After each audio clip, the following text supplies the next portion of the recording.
violence in Portland has skyrocketed over the past 2 years, but so many families are still left without answers. I don't want to die not knowing what happened to my son. Last year, police solved less than a third of fatal shootings in the city, and detectives say they're overwhelmed. And people aren't giving up, but the cases just keep coming. Plus, we go out with the teams counting Portland's homeless for the first time since COVID hit. How long have you been homeless this current period? Do you know? About a year now. About 1 year? Yeah. Okay. And all week, we've shown you a different cry. Tonight, meet the reporter behind the heartbreaking series that's sparking a vital conversation. That our babies were dying at 2 times the rate and nothing was being done. Here's the story. That was a really eye-opening conversation. You'll see that later on in the show. I'm Maggie Vespa. Welcome to The Story. This, if you're not familiar, is the show where your questions and your comments drive our coverage. So email thestory@kgw.com and use that hashtag #TheStoryKGW. All that said, let's get started. And let's get right to our big story, which is focused on a question we get from you a lot. During this gun violence epidemic in Portland, how many shootings have actually been solved? In fact, Linda asked us this in an email last June, writing, have the Portland police solved any of the 250 shootings that have occurred since January 1st, 2021? Have any arrests been made? A few months later, in September, Bobby emailed us asking, with 900 plus shootings in Portland so far this year, it went up that much, by the way, from June to September. How many arrests have been made for those shootings? So we know this is obviously a topic that you care a lot about, and that is why investigative reporter Kyla Boshi decided to look into it. The numbers are staggering. Last year, there were almost 1,300 shootings in Portland. That works out to be 3.5 shootings a day. It's a huge issue, and it's not going away. So to get our arms around it, we're tackling this one question at a time. Including this, Portland has seen a record number of homicides. So are these cases being solved? Few people have as much invested in that question as Jessie Arambidi. Her son Adam was murdered last year. Police have made no arrests. I wake up in the morning hoping, am I going to see some results today? Am I going to have the detective call me and say, hey, we have a suspect in custody? But no, I turn on the news and what do I see? The next homicide shooting or 2 or 3 that happened that night. Of the 90 homicides in Portland last year, less than half have been solved.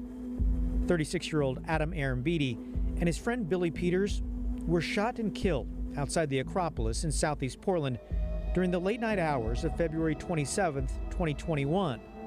Investigators believe there are witnesses that haven't come forward. I don't want to die not knowing what happened to my son.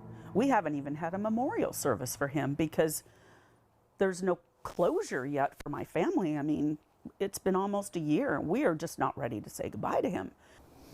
Because you don't know who's responsible. Right. And I truly believe that who's responsible, this is probably not their first rodeo, or it definitely was not their last. It's not everybody in Portland that carries a gun that's going out shooting people anonymously. It's pretty much the same small group of people who are instigating it. I think that's an important point because by solving one case, you may ultimately be preventing another. Right, which is why I am so dedicated to trying to reach out to the public to provide tips, because it's not going to bring my son Adam back, but it certainly might stop another family from having to go through the same grief and horror that we've had to go through.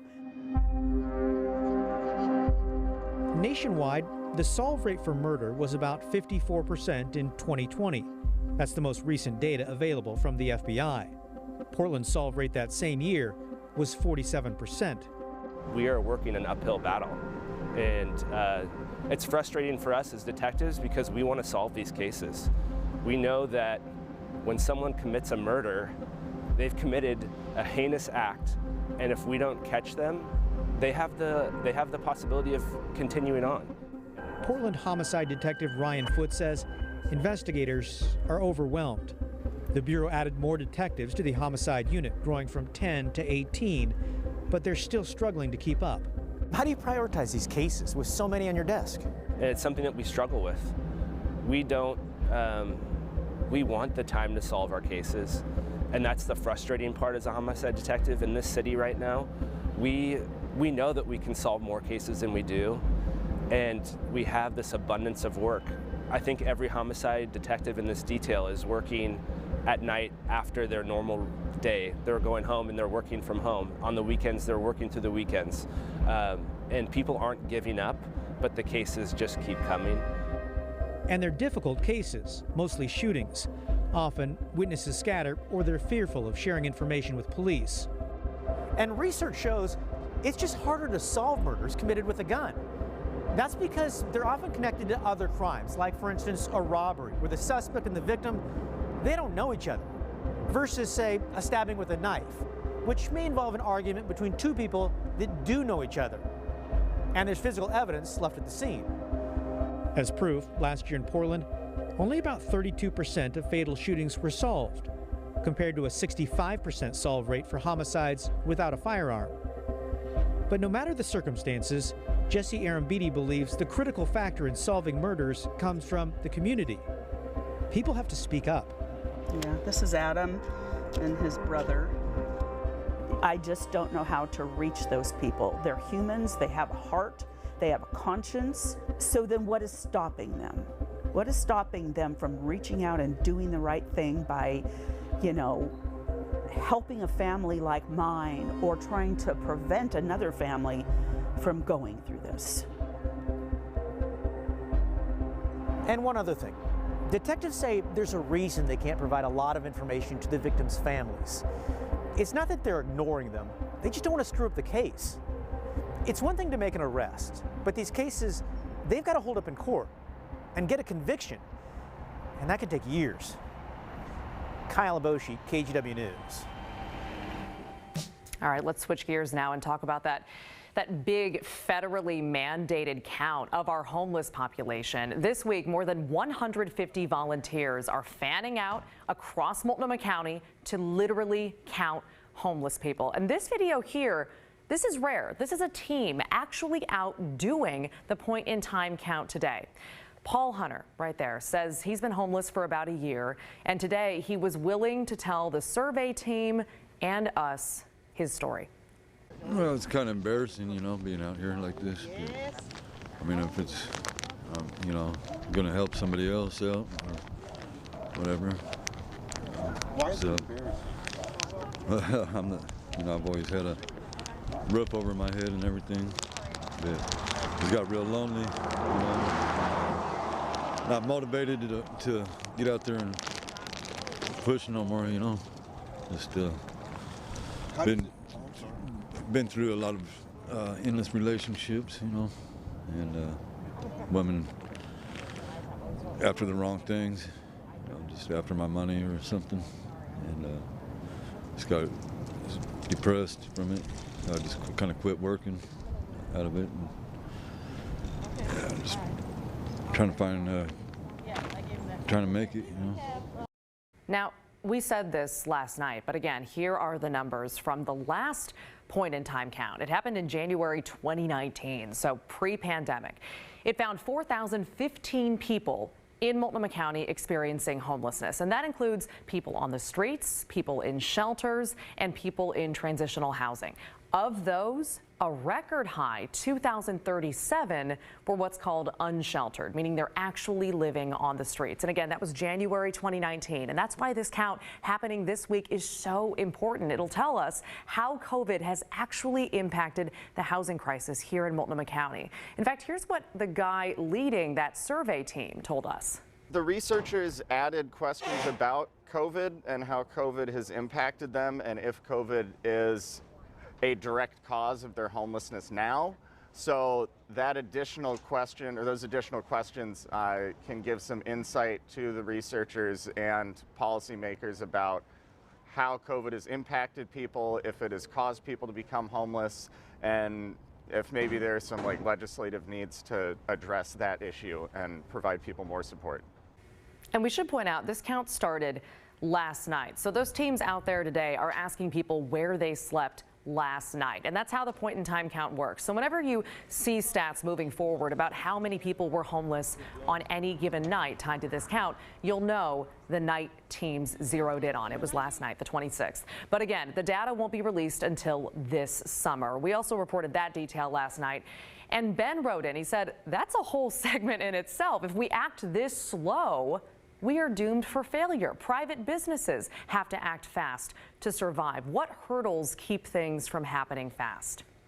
Ben, great question. We asked local officials and they said, in short, this is just a huge operation. They're literally interviewing thousands of people, and compiling and verifying that data, frankly, takes time, they say. They go through a lot of steps to make sure, for instance, that no one person was counted twice, and then data gets rechecked several times for accuracy. They also have to submit it to the feds along with communities across the country. Again, this is federally mandated across the country. It's not just us.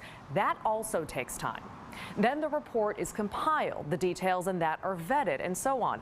So we don't know if that's a satisfying answer for you, but that is how officials explain it. And again, thank you for asking.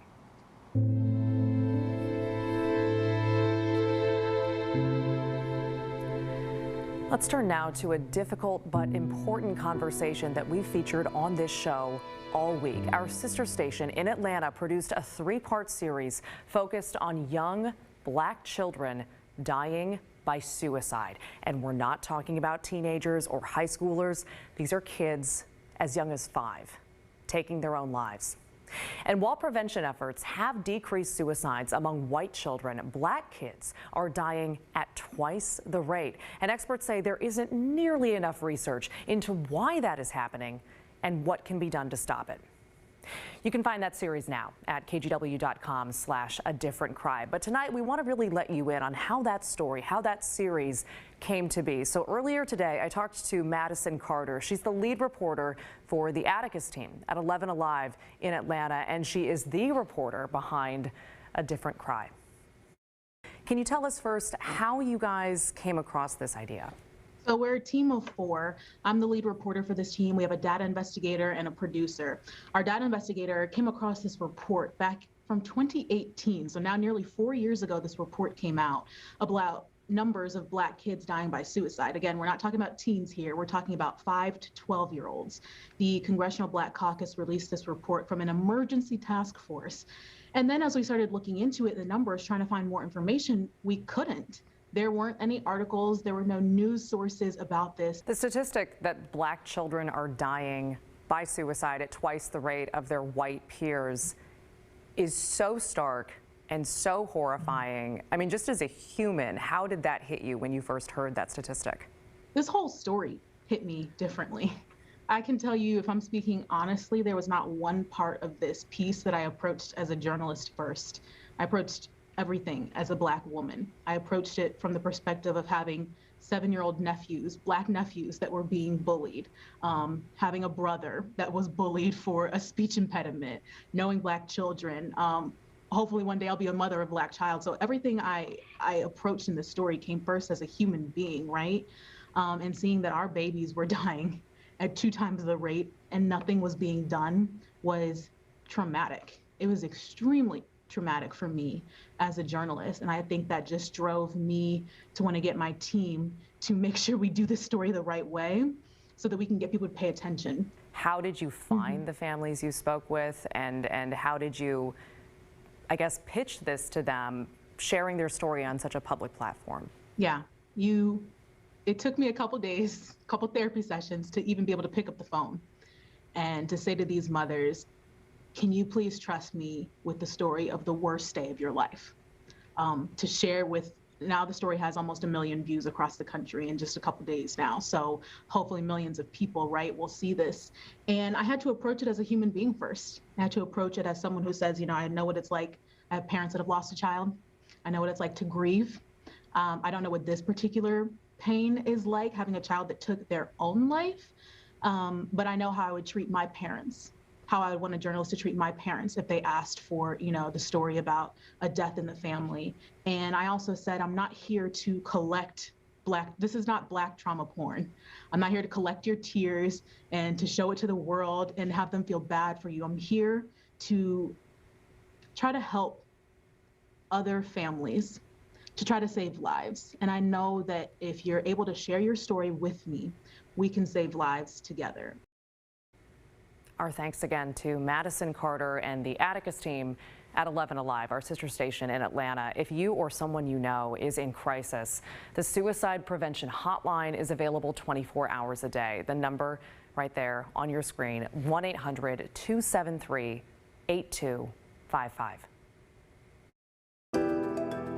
Many prisoners who committed serious crimes as kids and teenagers, including murder, can now get parole hearings in Oregon. But a group of prosecutors and victims are suing to keep those people locked up. There has been no thought to what the victims of these very violent crimes have gone through. So the question is, who deserves a second chance? When the story continues.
Welcome back. Keep sending those questions and comments to thestory@kgw.com or use that hashtag #TheStoryKGW on Twitter.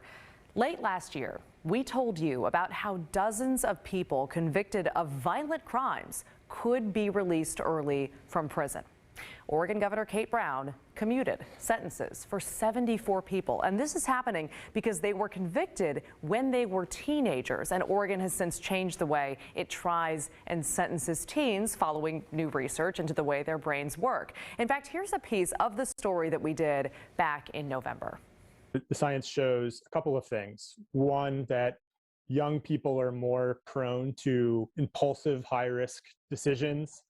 We know that they're more vulnerable to peer pressure, and we also know that they have enormous capacity for change. Brain science is basically, adolescents and young adults is the back part of our brain is connecting to the front part of our brain. In that connecting phase, we call it adolescence. That's where impulsivity, that's where thrill seeking is at its peak. And that's often what's behind a lot of our in the moment situations that have gotten our young people in trouble. Now, we should note it's not a guarantee. Everyone will still have to go through the parole process. And as you might expect, though, even with that qualifier, not everyone is happy that Governor Brown has commuted these sentences. In fact, many district attorneys are angry. After all, they prosecuted these cases, some of them violent ones like murder and rape, and they fought for these sentences. So now they're suing the governor, claiming she's rushing these commutations and not following the legal process for actually reducing sentences. In each one of those cases, the victim or the surviving family members were told that the defendant was being sentenced to a specific term of incarceration and that they would not have to worry about the release of that person early or seeing them on the street until the identified date. And so now there has been no thought to what the victims of these very violent crimes have gone through. And speaking of the family of these victims, we've heard from a lot of them, and many are also furious about this. They feel like the governor hasn't taken their trauma into consideration. Melissa Grassel is an example. She joined the lawsuit against Governor Brown. Her partner, Austin French, was murdered in 2006 by his brother, Casey French, who was 17 at the time. Casey shot Austin in the head 3 times, and Melissa found Austin's body.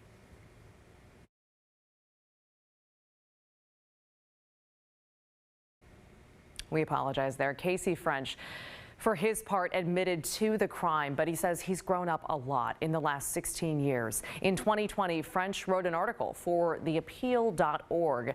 It's titled, "I killed my brother when I was 17. Now I'm saving lives in prison." He talked about getting sober in prison, learning how to make better choices, and mentoring other incarcerated people. He wrote, "From what I've seen, most juvenile lifers have a budding conscience. We're reaching toward compassion, accountability, contributing something of value and significance.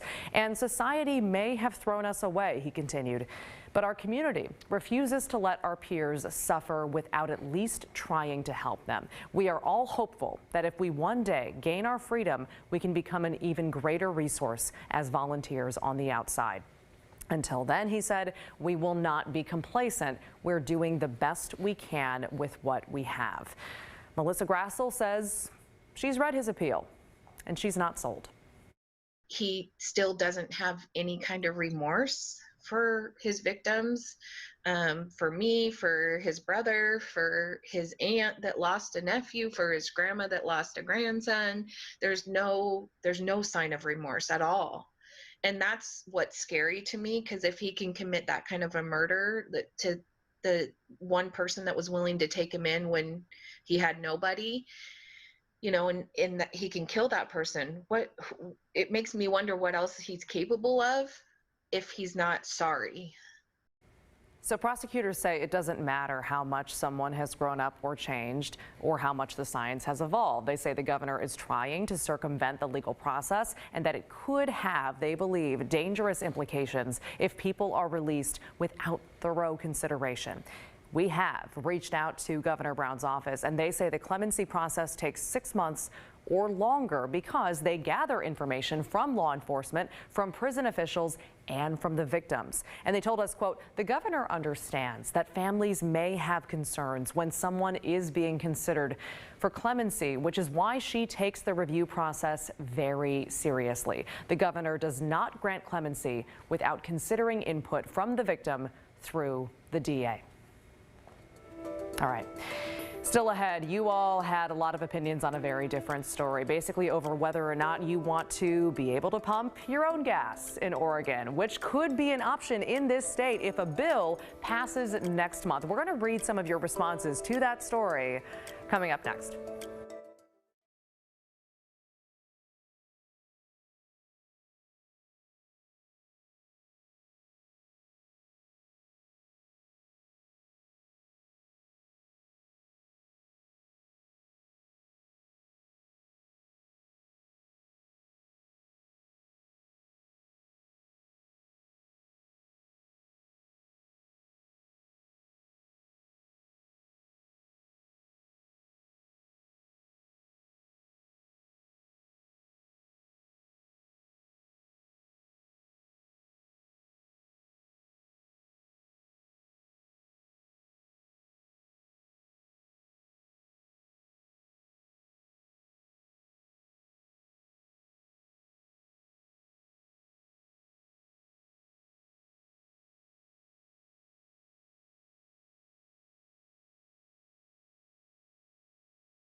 Welcome back, and whoopsie daisies, because last night on The Story, we started a pretty heated debate over gasoline. And this was not a debate that actually I was expecting, because we're not even talking about like something serious like gas prices or pollution or anything like that. We're talking about the option, and we know it is serious, but we just didn't see this coming. We're talking about the option to pump your own gas, something Oregonians do not have yet.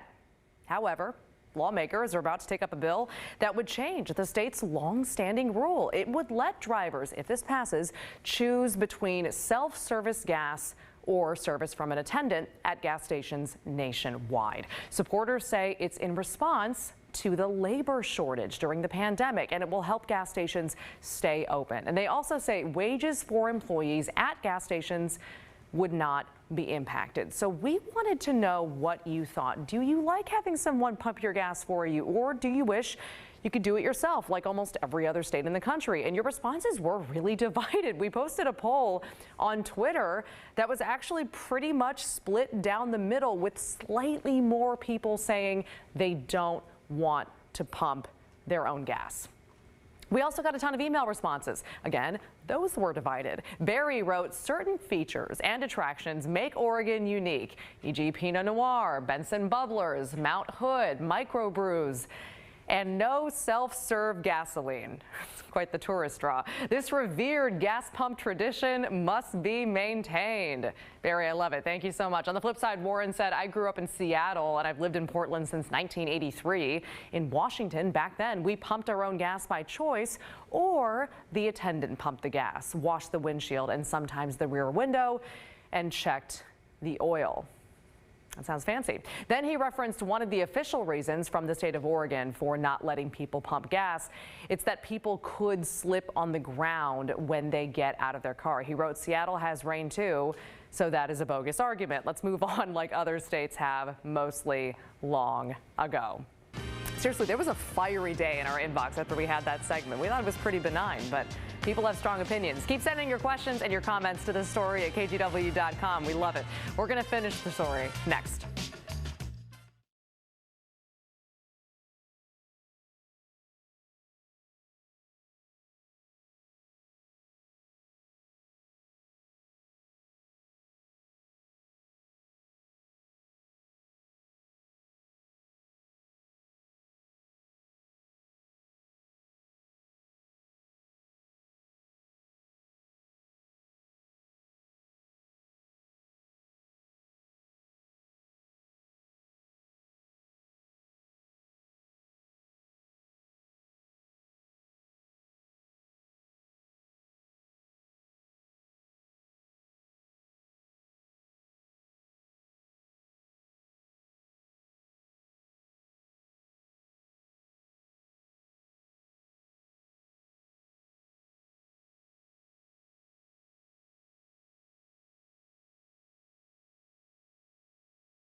This week's Hey Help campaign is for the Humane Society for Southwest Washington. They help pets find loving homes, and they rely completely on donations to help care for the animals in their shelter. So if you want to donate, just hold your phone's camera up to the QR code on your screen.